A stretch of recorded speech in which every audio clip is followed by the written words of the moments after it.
Ils ont bloqué mon numéro et changé les serrures après que j'ai payé leur crédit immobilier chaque mois, sans faute, pendant 1 an et demi. Alors j'ai dit un seul mot. Parfait. Mais ils avaient oublié une chose. On ne s'attend jamais à ce que sa propre famille se retourne contre soi. Pourtant, c'est ce qui m'est arrivé. Tout a commencé un dimanche tranquille. J'étais assise en face de mes parents, dans la maison où j'avais grandi. Mon père tenait un dossier dans ses mains, et ma mère avait l'air de ne pas avoir dormi depuis des jours. Ils m'ont expliqué que la banque était sur le point de saisir la maison, que les mensualités n'étaient plus payées, qu'ils étaient terrifiés. Puis est venue la demande. Est-ce que tu pourrais prendre en charge les paiements, juste le temps qu'on se remette à flot? On te rendra l'argent. 4 600 € par mois. Une somme énorme. Mais j'avais un bon travail, je vivais seule, je gérais correctement mes finances. Et puis, c'était ma famille. C'était ma maison. Alors j'ai dit oui. Dès le lendemain, j'ai accompagné mon père à la banque. J'ai signé les papiers, mis en place le prélèvement automatique. C'était réglé. Après coup, il m'a serré dans ses bras comme si je venais de leur sauver la vie. Le premier mois s'est bien passé. Le deuxième aussi. Mais au 6e, j'avais déjà versé près de 30 000 €, et personne ne parlait d'arrêter. Puis j'ai remarqué quelque chose d'étrange. Ma sœur, Gabrielle, celle qu'on disait malade, fragile, publiait des photos de vacances. Brunch entre amis, journée à la plage, cocktail au bord d'une piscine. Je n'ai rien dit, pensant naïvement qu'elle allait mieux. Ensuite, j'ai commencé à voir ses affaires dans la maison. Son maquillage sur le lavabo, ses vêtements dans l'armoire, de nouvelles décorations dans ce qui était autrefois la chambre d'amis. Un week-end, je l'ai entendu discuter avec maman dans la cuisine. Gabrielle appelait cette chambre « sa chambre ». Comment ça, sa chambre?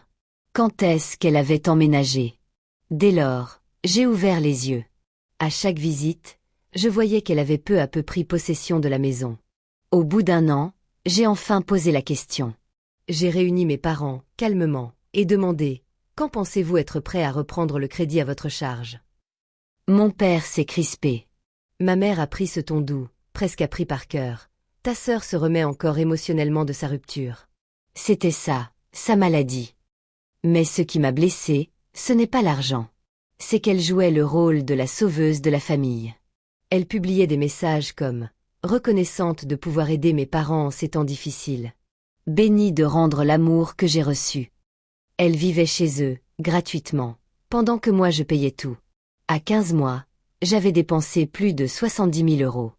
Gabrielle organisait des dîners, postait des phrases inspirantes, se comportait comme si la maison lui appartenait. Puis est arrivé son anniversaire, grande fête, traiteur, musique, amis, famille, boissons à volonté, le tout dans la maison que j'entretenais. Je suis arrivée avec un sac de créateur qu'elle voulait depuis longtemps. Il m'avait coûté presque 1 000 €. Elle m'a à peine remercié. Le pire est venu d'un cousin qui m'a glissé à l'oreille. C'est incroyable comme Gabrielle a su épauler tes parents. Quelle héroïne! C'est à ce moment que j'ai compris. Ma famille avait réécrit l'histoire. J'étais devenue la fille égoïste qui vivait seule, et Gabrielle était celle qui sauvait le foyer. Je l'ai confrontée, lui donnant une chance de s'expliquer. Elle m'a regardé froidement et a dit « Personne ne t'a obligé à payer. » Pas de remords, pas de reconnaissance. Juste du mépris.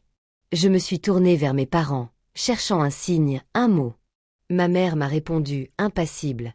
« Nous avons décidé que tu ne fais plus partie de cette famille. Nous avons bloqué ton numéro, et nous changeons les serrures. » C'était tout. Pas de cris, pas de drame. Juste ce silence glacial. La porte s'est refermée derrière moi. J'étais sur le perron de la maison que j'avais sauvée, bannie. Ce soir-là, rentrée chez moi, je me suis connectée à ma banque et j'ai annulé le virement automatique. Sans prévenir, sans rien expliquer. C'était fini. 2 jours plus tard, j'ai reçu un appel d'un numéro inconnu. Un avocat. Il disait représenter ma famille. La banque avançait vers la saisie, il voulait discuter. Je l'ai écouté, puis j'ai répondu. On m'a dit que je ne faisais plus partie de la famille. Alors ce n'est plus ma responsabilité. Et j'ai raccroché. Ensuite, les messages ont commencé à affluer. Des courriels, des SMS, des WhatsApp, tous venus de numéros que je ne connaissais pas.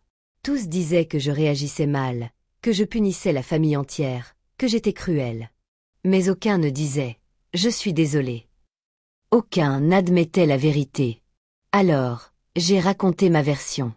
J'ai écrit un long texte, sans nommer personne, mais en donnant les faits, 18 mois de quittance de crédit, des captures des publications héroïques de Gabriel, les messages que j'avais reçus.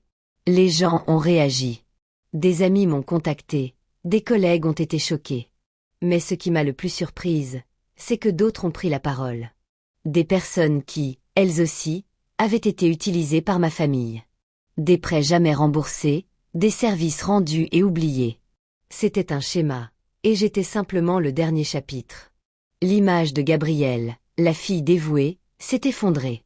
Les « j'aime » et les compliments se sont transformés en doutes, en critiques. Et là, maintenant que la vérité éclatait au grand jour, ils voulaient me parler. Ils voulaient que je revienne, que je répare, que je nettoie le désordre qu'ils avaient créé. Mais je n'en avais plus envie. J'avais donné 18 mois de ma vie, sacrifié mon argent, ma paix, ma dignité, uniquement pour être suffisante aux yeux de gens qui ne m'avaient jamais vraiment vue. Aujourd'hui, c'est terminé. Et à tous ceux qui espèrent encore l'amour de personnes qui n'ouvrent les bras que quand elles ont besoin de quelque chose, souvenez-vous, vous ne leur devez pas votre silence, ni votre loyauté. Parfois, la seule solution, c'est de tourner le dos et de partir.